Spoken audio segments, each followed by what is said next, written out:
Personal development. Just a checkup.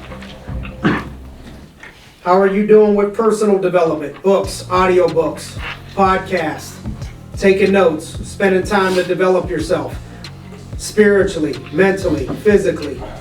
You can teach people how to make money in this deal, but you're not going to be able to lead people long term if you're not developing yourself. That's the law of the lid.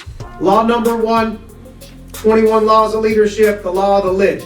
If you don't raise your lid, you'll be able to teach people how to make money and then they'll leave you. They'll either not be on your team or they'll be gone in another business. If you don't learn to develop yourself personally and invest time into working on yourself personally. Self-evaluate yourself.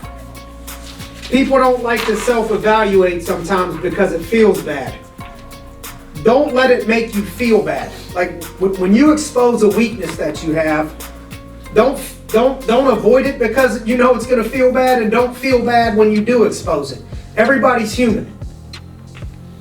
Don't allow I'm not perfect and people aren't perfect to be the excuse.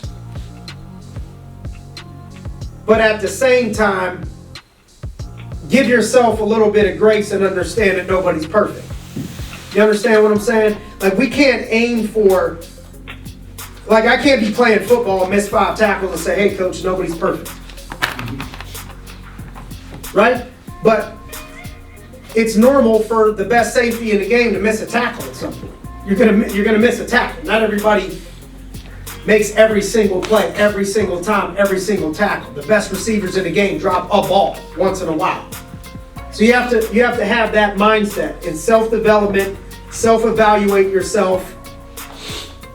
The way that you can deliver a message and inspire people, you can't tell me it don't make a difference if somebody can inspire a locker room versus somebody that can't inspire a locker room.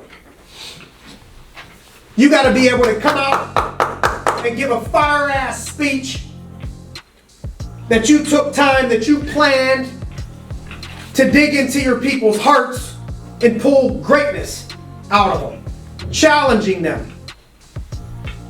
Your mindset got to be, I'm going to be the best. Whatever I got to do to be the best, I got to be the best, and then work toward it. Work towards doing that. It's okay to be eaten up that you're not the best yet, as long as you use it for motivation and not to make yourself sad. So he said it's just a simple math problem. He said the game moves fast, but how does he say it slows down? Hours of film. Come on, home. Hours of film. You think you'd want to watch hours of film? Nobody wants to sit there and watch hours of film. Hours of film, like I've been telling you to do. If you watch hours of film with your people and role play sessions with your people constantly, you're going to beat the dog out of people 1 year from today. Show up every single day and do the work. He said you got to be obsessive. I don't think you can be great at anything unless you're obsessed. Like, I think people get bothered by people telling them that they're obsessed. There's nothing wrong with being obsessed. I don't think you can be above average if you're not obsessed. Show me somebody that's a world champion, anything. I'll show you somebody that's obsessed. Get comfortable being the 1%. Get comfortable being the 1% that stands alone against the other 99% that don't completely understand why you think the way that you think and do the things that you do to be in that 1%. The 1% is obsessed.